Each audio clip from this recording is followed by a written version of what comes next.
नमस्कार दोस्तों। तो चलिए अब इस वीडियो में हम मैथ का पांचवा भाग लेकर के चलते हैं। इसमें हम देख लीजिए परिमेय संख्या, अपरिमेय संख्या, सह अभाज्य संख्या और जुड़वा अभाज्य संख्या पर चर्चा करेंगे। इससे पहले मेरा 4 पार्ट बन चुका है मैथ का, आप वो वीडियो देख लें। लिंक जो हम डिस्क्रिप्शन में दे देंगे। उसमें चर्चा कर चुके हैं प्राकृत संख्या, पूर्ण संख्या, पूर्णांक संख्या, उसके बाद सम संख्या, विषम संख्या, अभाज्य संख्या, भाज्य संख्या, यौगिक संख्या, रूट संख्या, उस सब पर एकदम बेहतरीन ढंग से चर्चा हो चुका है। तो चलिए आज के वीडियो में हम कुछ और जो संख्या बच गई है उसके बारे में हम चर्चा करते हैं। इसके बाद हम स्थानीय मान के बारे में चर्चा करेंगे। फिर उसके बाद जो है अभी 2-3 वीडियो जो होगा दोस्तों, घबराइएगा नहीं, धैर्य से पढ़िए, एकदम सब चीज़ क्लियर होगा। अभी 2-3-4 वीडियो हम क्या करेंगे कि बेसिक आपका क्लियर करेंगे। बेसिक जब क्लियर हो जाएगा तो मैथ बनाने में क्या होता है, आसानी होती है, समझ गए। और रीजनिंग की बात जहाँ तक रही तो रीजनिंग हम क्या करेंगे, यानी बोर्ड पे तो रीजनिंग हो नहीं पाता है क्योंकि बहुत सारे उसमें खाली पिक्टोरियल रहता है, पिक्चर से रिलेटेड क्वेश्चन रहता है, तो उसको बोर्ड पर लिखने में थोड़ा परेशानी हो जाता है, बहुत ज़्यादा लिखना पड़ता है, तो और 1-2-3 क्वेश्चन में भर जाता है बोर्ड। तो उसको हम क्या करेंगे कि ऑफलाइन मोड में ही उसको हम PDF में हम उसको क्या करेंगे, पढ़ाएंगे। और हिंदी में भी वही हाल है। हिंदी में गद्य रहता है 4 ठो, तो गद्य को भी हम क्या करेंगे, मतलब स्क्रीन पे PDF से हम उसको क्या करेंगे, तैयारी करवाएंगे। और मैथ का वीडियो सिर्फ आपको बोर्ड पे ही मिलेगा। मैथ का वीडियो क्योंकि PDF में ज़्यादा अच्छा से समझ में नहीं आता, इस पर अच्छा से आपको समझ में आ जाएगा, समझ गए। तो चलिए आज का वीडियो हम स्टार्ट करते हैं। पहला देख लीजिए परिमेय संख्या, यानी कि रैशनल नंबर। परिमेय संख्या हम उसे कहते हैं जिसको हम P/Q के यानी P/Q के रूप में हम लिख सकते हैं, यानी कि इसको हम P/Q के रूप में लिख सकते हैं। और कंडीशन है कि Q = नॉट 0, यानी कि नीचे में 0 नहीं होना चाहिए। अगर नीचे में 0 होता है तो वो अपरिभाषित हो जाता है, समझ गए। ऊपर में 0 रहेगा चलेगा, लेकिन ये जो है 1/, इस तरह से 0 हम नहीं ले सकते। ये क्या हो जाता है, इन्फिनिटी हो जाता है इसका मान, ठीक है। और इसका मान क्या हो जाता है, ये तो ठीक है, लेकिन इसका मान क्या होता है, गलत हो जाता है। ये तो 0 हो जाता है लेकिन ये अपरिभाषित है, इसलिए नीचे में 0 नहीं होना चाहिए। Q जो है 0 छोड़ करके होना चाहिए, Q के बदला में 0 नहीं होना चाहिए, और बाकी कोई भी पूर्णांक हो सकता है, ठीक है। चलिए P/Q के रूप में हम जिसे लिख सकते हैं उसे हम क्या कहेंगे, परिमेय संख्या। जैसे हम 1 को लिख सकते हैं, 2 को लिख सकते हैं, 3 को लिख सकते हैं, ये 1/4 है, 2/7 है, 3/6 है, ये सब क्या है, परिमेय संख्या है। 2/5 है, ये सब क्या है, परिमेय संख्या है। और जो है दोस्तों, इसे सिंपल अगर कोई भी सभी प्राकृत संख्या क्या है, परिमेय संख्या है। सभी पूर्ण संख्या क्या है, परिमेय संख्या है। सभी पूर्णांक संख्या क्या है, परिमेय संख्या है। सभी भाज्य संख्या क्या है, परिमेय संख्या है। तो जितना भी वो सब सिंपल अगर लिखा रहेगा लाइन में, वो क्या हो जाएगा, सब परिमेय संख्या होगा, जिसको हम P/Q के रूप में हम लिख सकते हैं, ठीक है। नहीं कुछ है तो बट्टा में 1 रहता ही है हमेशा, समझ गए। तो इसको ये P/Q के रूप में हो गया। चलिए परिमेय संख्या समझ गए। परिमेय संख्या होने का एक और कंडीशन है कि अगर कोई भी इसमें दशमलव में होता है कि जिसका दशमलव प्रसार अगर शांत होता है, जब दशमलव का अलग चैप्टर होगा दोस्तों, भिन्न का अलग चैप्टर होगा, दशमलव भिन्न का अलग चैप्टर होगा। दशमलव से कोई क्वेश्चन आता है और बोर्ड मार्क्स से भी क्वेश्चन आता है, तो सबका अलग अलग हम पार्ट बनाएंगे। चलिए तो P/Q अगर, और इसका एक और है, ये तो P/Q के रूप में हम जिसको लिख सकते हैं वो तो परिमेय होता ही है। और जिसका दशमलव प्रसार शांत होता है वो क्या होता है, वो भी परिमेय संख्या होता है। जिसका दशमलव प्रसार शांत होता है या दशमलव प्रसार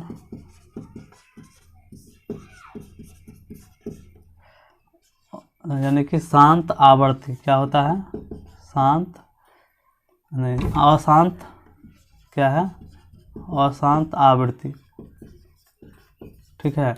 अगर एक तो शांत रहेगा तब भी परिमेय होगा, और अगर अशांत आवृत्ति रहेगा तब भी क्या होगा, परिमेय संख्या होगा, समझ गए। अशांत आवृत्ति यानी कि जैसे रहे 4 दशमलव, जैसे 2 4.3 2 3 2 3 2, इस तरह से क्या है, ये दोनों रिपीट हो रहा है, तो ये क्या है, अशांत है। लेकिन अशांत का मतलब हो गया, शांत का मतलब होता है कि पूरा जो कट जाए। यानी कि जैसे अगर मान लीजिए ये 2/5 है, क्या है, 2/5 है, तो 5 को हम 2 से भाग देंगे तो क्या होगा, यहाँ पे 0 देना पड़ेगा, 0.5 का 20। ये क्या है, 2/5 क्या है, शांत दशमलव भिन्न है, तो ये 2/5 क्या हो गया, परिमेय संख्या हो गया। ये पूरा कट गया, इसका मतलब ये शांत दशमलव भिन्न है, क्या है, शांत दशमलव भिन्न। अगर जैसे 1/3 रहे तो ये क्या है, 3 को हम 3 से 1 में भाग देंगे, यहाँ पे 0 होगा तो 0 दशमलव देंगे तो 3 तिया 9, फिर 1, फिर 0, 3 तिया 9। अब 3 3 होगा क्या, इसमें रिपीट होते जाएगा, क्या हो जाएगा 3 3 रिपीट हो जाएगा। तो 3 3 बार बार हो रहा है, आवृत्ति हो रहा है 3 का, इसका मतलब ये 1/3 क्या परिमेय संख्या है। तो यही होगा दशमलव प्रसार अशांत है, यानी कि अशांत है कि हम अशांत कहने का मतलब पूरा पूरा नहीं कट रहा है, पूरा पूरा नहीं कट रहा है, फिर भी क्या है वो, यानी कि आवृत्ति हो रहा है, आवृत्ति हो रहा है। तो जब आवृत्ति होगा और अशांत रहेगा तो वो भी क्या होगा, परिमेय होगा। और शांत जो पूरा पूरा कट जाएगा वो भी क्या होगा, परिमेय संख्या होगा। समझ गए? पहला या तो दशमलव प्रसार शांत होगा तब होगा परिमेय, दूसरा दशमलव प्रसार अशांत आवृत्ति होगा तो वो क्या हो जाएगा, परिमेय संख्या। अशांत समझ गए, जो पूरा पूरा नहीं कटता है, यानी कि रिपीट होने लगता है। अशांत आवृत्ति का मतलब जो रिपीट होता है एक ही संख्या बार बार, या फिर 3 2 या 4 5 6 3 3 4 4 संख्या बार बार रिपीट होगा तो क्या हो जाता है, अशांत आवृत्ति। समझ गए? तो ये दशमलव प्रसार शांत रहेगा तब भी परिमेय होगा, अशांत आवृत्ति रहेगा तब भी परिमेय होगा, और जिसको हम p/q के रूप में लिख सकते हैं वो भी क्या हो जाएगा, परिमेय संख्या होगा। इतना समझ गए, कोई दिक्कत नहीं होना चाहिए। चलिए अब आगे देखते हैं। और रूट में भी दिया रहता है कोई कोई संख्या, आप लोग लिख लीजिएगा इसको। चलिए, और जैसे रूट में भी दिया रहेगा, जैसे रूट 16 है तो ये क्या हो जाएगा, इसका वर्गमूल निकल जाता है 4, तो ये भी क्या हो जाएगा, परिमेय संख्या, क्योंकि इसको हम 4/1 लिख सकते हैं। तो जो रूट में रहेगा और जिसका पूर्ण वर्ग हो जाए वो भी परिमेय संख्या होता है। जिसका पूर्ण वर्ग हो जाए, यानी कि पूर्ण वर्ग जिसका हो जाएगा वो भी क्या हो जाएगा, परिमेय संख्या हो जाएगा। चलिए, परिमेय संख्या से आपको क्वेश्चन इसी से आएगा। अगर पाई पूछ दे तो पाई का मान ये पाई हो जाता है अपरिमेय संख्या, लेकिन पाई का मान अगर 22/7 पूछ दे तो ये परिमेय होगा, ये अपरिमेय होगा और ये परिमेय होगा। समझ गए? इतना याद रखिएगा। चलिए अब आगे बढ़ते हैं अपरिमेय संख्या पर। चलिए, अब अपरिमेय संख्या देखिए, जिसको हम p/q के रूप में हम नहीं लिख सकते, इसको हम p/q के रूप में हम नहीं लिख सकते, p/q के रूप में नहीं लिख सकते। समझ गए? जैसे रूट 5 हो गया, रूट 2 हो गया, रूट 3 हो गया, रूट 7 हो गया, ये सब क्या है, अपरिमेय संख्या है। या फिर जिसका पूर्ण वर्ग नहीं हो सके वो भी अपरिमेय संख्या होता है। और एक तो दशमलव क्या होगा, इसका दशमलव प्रसार जो होगा, दशमलव प्रसार अशांत होगा। क्या होगा, अशांत। और एक तो अशांत होगा और ऊपर से अशांत अनावर्ती भी होगा। क्या होगा, अशांत अनावर्ती, यानी कि वो रिपीट नहीं होगा। वो जैसे अगर 4.235 इस तरह से रहेगा, 7 3 2 4 2, इस तरह से अशांत क्या होगा, अनावर्ती रहेगा। ठीक है, एक तो अशांत रहेगा यानी कि कटेगा नहीं, और दूसरा अशांत अनावर्ती रहेगा यानी कि वो रिपीट नहीं होगा। ठीक है, और उसमें क्या था, अशांत आवृत्ति था, याद रखिएगा। और परिमेय संख्या में इतना ही है, कुछ नहीं है ज़्यादा। और परिमेय संख्या और अपरिमेय संख्या का एक मेल होता है वास्तविक संख्या। क्या होता है, वास्तविक संख्या। क्या होता है, वास्तविक संख्या, यानी कि रेशनल नंबर। तो वास्तविक संख्या वो होती है जो परिमेय संख्या और अपरिमेय संख्या को मिला के बनता है। परिमेय और अपरिमेय को मिला के जो बनता है वो क्या होता है, वास्तविक संख्या। समझ गए? इस दोनों के मेल से जो बनता है वो वास्तविक संख्या, यानी कि परिमेय और प्लस अपरिमेय क्या हो जाता है, वास्तविक संख्या। याद रखिएगा। ठीक है, चलिए, सभी जितना भी पूर्ण संख्या है, प्राकृत संख्या है, सम है, विषम है, भाज्य अभाज्य, सब क्या है, परिमेय संख्या है। सब क्या है, परिमेय संख्या है। याद रखिएगा। चलिए, परिमेय अपरिमेय समझ गए।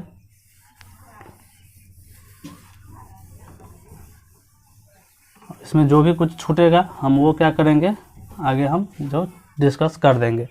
और परिमेय में जिस तरह से बताए थे कि अगर दो संख्या परिमेय रहेगा तो उसको उसका जोड़ क्या होगा, परिमेय होगा, गुना क्या होगा, परिमेय होगा, भाग क्या होगा, परिमेय होगा, घटाव क्या होगा, सब परिमेय होगा। इसमें सब में हाँ हो जाएगा। ठीक है, अगर दो संख्या कोई a और b दो जो है परिमेय संख्या है तो इसका जोड़ भी क्या हो जाएगा, परिमेय होगा, घटाव भी परिमेय होगा, गुना भी परिमेय होगा और भाग भी क्या हो जाएगा, परिमेय हो जाएगा। ठीक है, चलिए, अब एक आता है सह अभाज्य संख्या। क्या है, सह अभाज्य संख्या। तो सह अभाज्य संख्या देख लीजिए, यानी कि सह अभाज्य संख्या, इसका इंग्लिश देख लेते हैं। को प्राइम नंबर क्या होता है? को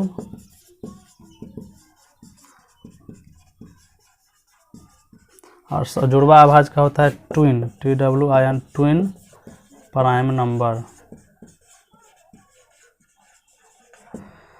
तो सह अभाज्य संख्या वे संख्या युग्म जिसका HCF क्या हो? 1 हो। वे संख्या युग्म जिसका HCF क्या हो? 1 हो। जैसे 2 3 5 7 71 67 7 2 और भी बहुत सारे हैं जिसका दो संख्या जो, जैसे मान लीजिए 7 है 13 है, ये भी क्या है? ये भी ट्विन को प्राइम नंबर है, क्योंकि इसका HCF क्या हो जाएगा? 1 हो जाएगा। समझ गए? तो ये सब वे संख्या युग्म यानी कि दो संख्या एक साथ, वे संख्या युग्म जिसका HCF क्या हो? 1 हो। 2 भी 3 भी रह सकता है, तो वो संख्या जिसका HCF क्या हो? 1 हो, वो क्या हो जाता है? को प्राइम नंबर, याद रखिएगा। अब है जुड़वा अभाज्य संख्या या ट्विन प्राइम नंबर। क्या होता है? ट्विन प्राइम नंबर, यानी जुड़वा अभाज्य संख्या वे अभाज्य संख्या जिसका वे अभाज्य संख्या के संख्या युग्म, इसमें भी संख्या युग्म है, जिसका अंतर क्या हो? 2 हो। जिसका अंतर क्या हो? 2 हो, उसे हम क्या कहेंगे? जुड़वा अभाज्य संख्या। जैसे 5 7 है, इसका अंतर 2 है, 11 13 है, इसका अंतर 2 है, 29 31 है, इसका अंतर 2 है, इसका भी HCF क्या हो जाएगा? 1 हो जाएगा। इसका भी HCF क्या होता है? 1 होता है। समझ गए? चलिए, और 17 19 है, ये भी क्या है? ट्विन प्राइम है, इसका भी अंतर 2 है। देख लीजिए 71 73 है, 59 61 है, इसका HCF क्या हो जाएगा? 1। इसका भी HCF 1 हो जाएगा। और लेकिन इसमें अंतर कितना का रहेगा? 2 का रहेगा। लेकिन इसमें अंतर 2 का नहीं रहेगा, इसमें कोई भी हो सकता है अलग अलग, ठीक है। लेकिन इसका भी HCF 1 होगा और इसका भी HCF 1 होगा। ट्विन प्राइम समझ गए, को प्राइम समझ गए, इस दोनों में दिक्कत नहीं होना चाहिए। अब चलिए अब आगे बढ़ते हैं, अगला संख्या देखते हैं। अब जो जितना भी इसमें आप क्या सब पढ़ लिए? परिमेय संख्या और परिमेय संख्या और वास्तविक संख्या में बता दिया कि परिमेय और अपरिमेय संख्या के समूह को हम क्या बोलेंगे? वास्तविक संख्या। उसके बाद सह अभाज्य संख्या सब समझ गए, को प्राइम नंबर। उसके बाद जुड़वा अभाज्य संख्या समझ गए, ट्विन प्राइम नंबर समझ गए। तो चलिए अब आगे देखते हैं स्थानीय मान और जातीय मान। स्थानीय मान और जातीय मान से पहले जो हम संख्या के बारे में पढ़ेंगे, बड़ी संख्या, छोटी संख्या, 2 अंकों की संख्या, 3 अंकों की संख्या, 4 अंकों की संख्या, वो सब कितना होता है, मतलब 2 अंकों की सबसे बड़ी, 3 अंकों की सबसे बड़ी, इस सब के बारे में हम थोड़ा पढ़ लेते हैं, संख्याओं के बारे में। तो चलिए देख लीजिए, अगर पूछ दे कि 2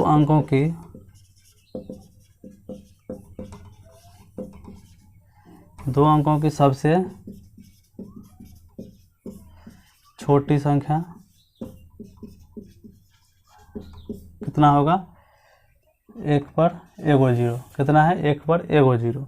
अगर 2 अंकों की सबसे बड़ी पूछ दे तो कितना हो जाएगा? 2 गो 9। चलिए 3 अंकों की सबसे छोटी संख्या 1 पर 2 गो 0। अब पूछ दे 3 अंकों की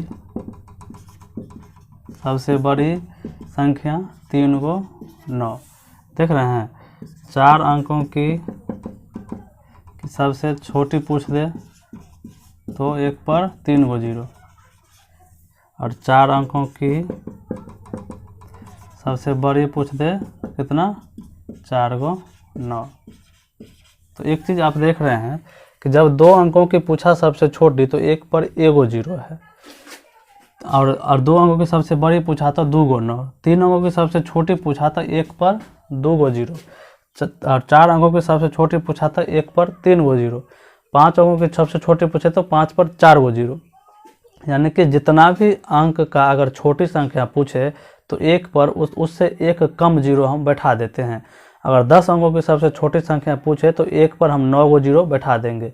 7 अंकों की सबसे छोटी संख्या पूछे तो हम 1 पर 6 गो 0 बैठा देंगे। समझ गए? तो ये उसका एक पैटर्न समझ गए छोटी संख्या निकालने का। समझ गए? 1 अंकों की सबसे छोटी संख्या 1 पर 2 अंकों की सबसे छोटी संख्या 1 पर 1 0, 3 अंकों की सबसे छोटी संख्या 1 पर 2 0, 4 अंकों की सबसे छोटी संख्या 1 पर 3 0। इस तरह से हम करेंगे। और बड़ी संख्या में देख लीजिए दो अंकों की एक अंकों की सबसे बड़ी संख्या 1 × 9, दो अंकों की सबसे बड़ी संख्या 2 × 9, तीन अंकों की सबसे बड़ी संख्या 3 × 9, चार अंकों की सबसे बड़ी संख्या 4 × 9, पाँच अंकों की सबसे बड़ी संख्या 5 × 9। तो इस तरह से जितना अंकों की बड़ी संख्या पूछे आप उतना बार 9 लिख दीजिए, वो हो जाएगा सबसे बड़ी संख्या सबसे, और जितना अंकों की सबसे छोटी पूछे तो एक पर उतना कम 0 लिख दीजिए, वो हो जाएगा सबसे छोटी, और जितना बड़ी पूछे उतना 9 लिख दीजिए, वो हो जाएगा सबसे बड़ी। तो सबसे बड़ी संख्या सबसे छोटी संख्या समझ गए होंगे, समझ गए। इसमें क्वेश्चन पूछ देता है कि दो अंकों की सबसे बड़ी संख्या में कितना जोड़े कि 3 अंकों की सबसे छोटी संख्या प्राप्त हो, तो 1 जोड़ेंगे तो 3 अंकों की सबसे छोटी संख्या प्राप्त होगा। पूछ देगा कि दो अंकों की सबसे पूछ देगा 4 अंकों की सबसे बड़ी संख्या में कितना जोड़ें कि 3 अंकों की सबसे छोटी संख्या प्राप्त हो, तो 4 अंकों की सबसे बड़ी संख्या में कितना जोड़ेंगे कि 3 अंकों की सबसे छोटी संख्या प्राप्त हो। तो जोड़ में क्या करेंगे हम यहाँ पे -1 जोड़ेंगे, क्या 9 9 9 9 कितना जोड़ेंगे, तो इसमें इसमें कितना प्राप्त होगा। अच्छा, इसमें पूछ रहा है कि 4 अंकों की सबसे बड़ी संख्या में कितना मतलब क्या करें जोड़ें या फिर कितना घटाएं कि 3 अंकों की सबसे छोटी संख्या प्राप्त हो, या फिर 5 अंकों की सबसे छोटी संख्या प्राप्त हो। 5 अंकों की सबसे छोटी संख्या प्राप्त करने के लिए 1 जोड़ देंगे तो 5 अंकों की सबसे छोटी संख्या प्राप्त हो जाएगा, समझ गए। क्वेश्चन पूछ देगा इसमें कि 4 अंकों की सबसे बड़ी संख्या में कितना जोड़ें कि 5 अंकों की सबसे छोटी संख्या प्राप्त हो। तो इसमें क्या करेंगे हम 1 जोड़ देंगे तो 5 अंकों की सबसे छोटी संख्या मिल जाएगा। इसमें इस तरह से क्वेश्चन आता है। क्वेश्चन पर हम बाद में चर्चा करेंगे, एक एक क्वेश्चन पर हम चर्चा करेंगे, सब क्वेश्चन लेकर के हम चलेंगे। चलिए, इसमें अब एक चीज़ पूछ देता है,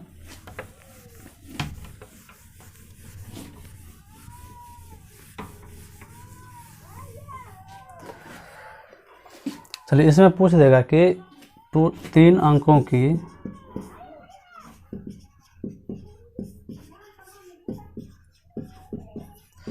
कुल कितनी संख्या है, कुल कितनी संख्याएं हैं। बोले 3 अंकों की कुल कितनी संख्या है, 2 अंकों की कुल कितनी संख्या है, 4 अंकों की कुल कितनी संख्या है। तो इसको करने के लिए हम क्या करेंगे, 3 अंकों की कुल संख्या निकालने के लिए क्या करेंगे, 3 अंकों की बड़ी 3 अंकों की सबसे बड़ी संख्या क्या हो जाएगा 3 × 9, और 2 अंकों की सबसे बड़ी संख्या यानी कि 2 × 9, इसको क्या करेंगे हम घटा देंगे। तो 9 में से 9 गया 0, 9 में से 9 गया 0, और 9 यहाँ पे यानी कि 900 जो टोटल 3 अंकों की टोटल कितनी संख्या है तो 900 है। और इसको एक और विधि है कि 3 अंकों की सबसे बड़ी संख्या और 3 अंकों की छोटी संख्या क्या करेंगे, यहाँ पे 3 अंकों की सबसे छोटी संख्या क्या हो जाएगा 1 पर 2 को 0, ठीक है। तो इसमें क्या करेंगे 3 अंकों की बड़ी में 3 अंकों की सबसे छोटी संख्या घटा देंगे, तो 9 में से 0 गया 9, 9 में से 0 गया 9, और 9 में से 1 गया 8। और इसमें क्या करते हैं 1 जोड़ देते हैं, क्या करते हैं 1 जोड़ देते हैं। तो 9 में से 1 गया 9 और 1 10, फिर 9 और 1 10, कितना हो गया 9 1 10 का 0 हासिल 1, 9 यहाँ पे जैसे 1 जोड़ेंगे तो 9 1 10 का 0 हासिल 1, 9 और 1 10 का 0 हासिल 1, और 8 और 1 9, फिर हो जाए क्या यहाँ पे 900 उतना ही आ गया, ठीक है। तो इसको भी इस तरह से हम निकाल सकते हैं। सबसे 2 तरीका से निकाल सकते हैं, या तो 3 अंकों की बड़ी संख्या 3 × 9 और 2 अंकों की सबसे बड़ी संख्या 2 × 9 में से घटा देंगे, या फिर 3 अंकों की बड़ी संख्या जितना अंकों की कुल संख्या पूछे तो आप क्या करिए उसका बड़ी संख्या लिख लीजिए, और या इसी संख्या का सबसे छोटी संख्या लीजिए उसको घटा लीजिए और उसमें 1 जोड़ दीजिए, ठीक है। और या नहीं तो दूसरा विधि है कि 3 अंकों की सबसे बड़ी संख्या लिखिए और 2 अंकों की सबसे बड़ी संख्या लिखिए और उसको घटा दीजिए, आपको उतना संख्या निकल जाएगा। अब जैसे देख लीजिए यहाँ पर तो 3 अंक 2 अंक का तो पता है ना हमें, यहाँ पर 2 अंकों की पूछ दे 2 अंकों की, तो 2 अंकों की सबसे बड़ी संख्या क्या होता है 2 × 9, और 1 अंकों की सबसे बड़ी संख्या 1 × 9, तो इसको क्या घटा देंगे, यानी कि 90 को है जो टोटल क्या है 2 अंकों की संख्या है, ठीक है। और या तो नहीं तो दूसरा जो विधि है इसमें में से 2 अंकों की सबसे बड़ी संख्या और 2 अंकों की सबसे छोटी संख्या को क्या करेंगे घटा देंगे, तो 9 में से 0 गया 9 और 9 में से गया 8, और इसमें क्या करेंगे 1 जोड़ देंगे, तो 0 और 8 1 9, 90 ही आया। तो ये 2 तरीका है निकालने का। और एक और तरीका क्या है वो देख लीजिए। एक अंकों की कुल संख्या पूछे, एक अंकों की कुल संख्या पूछे तो क्या करिएगा, यानी कि एक अंकों की कुल संख्या, तो क्या करना है इसमें देख लीजिए, अगर पूछे एक अंकों की कुल संख्या कितनी है तो आप क्या करिएगा 9 गुने 10 के पावर 0, यानी कि यहाँ पे 10 के पावर 0 कितना हो जाएगा 1 हो जाएगा, कितना हो जाएगा 1, और 9 गुने 1 कितना हो जाएगा 9। किसी भी संख्या का पावर अगर 0 है तो वो 1 हो जाता है, कितना हो जाता है 1 हो जाता है, याद रखिए ये फॉर्मूला है। चलिए अगर 2 अंकों की पूछ दे कि कुल संख्या कितनी है, तो अभी हम निकाले हैं 2 अंकों की 90, तो देख लेते हैं 9 गुने 10 के पावर 1, 10 के पावर 1 कितना हो जाएगा 10, तो 9 दाएँ 90। चलिए ये तीसरा विधि हो गया। 3 अंक की पूछ दे तो 9 गुने 10 के पावर 2 कितना हो गया, तो 10 दाएँ के 100, 100 नमा 900। देख रहे हैं, इस तरह से आप एक और विधि से आप निकाल सकते हैं कुल संख्या। समझ गए। पहला विधि क्या था कि जो जितना अंकों की संख्या पूछे तो उतना सबसे बड़ी और उतना सबसे छोटी में क्या करते हैं घटा देते हैं, सबसे बड़ी में और सबसे छोटी में घटा करके 1 जोड़ देते हैं, ठीक है, तो प्राप्त हो जाता है। या उसका दूसरा विधि है कि उसी जब 2 अंकों की कुल संख्या पूछे तो 2 अंकों की सबसे बड़ी और 1 अंकों की सबसे बड़ी को क्या करिए घटा लीजिए। 3 अंक की पूछे तो 3 अंकों की सबसे बड़ी और 2 अंकों की सबसे बड़ी संख्या को क्या करिए घटा लीजिए, आपको निकल जाएगा। तो 3 तरीका से आप समझ लिए कि किस तरह से कुल संख्या हम निकालते हैं। समझ गए। तो चलिए इस वीडियो में इतना ही। वीडियो अच्छा लगे तो लाइक, सब्सक्राइब और शेयर जरूर करें। इसके अगले वीडियो हम स्थानीय मान, जातीय मान, पूर्ववर्ती, परवर्ती इस सब के बारे में हम पढ़ेंगे। चलिए धन्यवाद।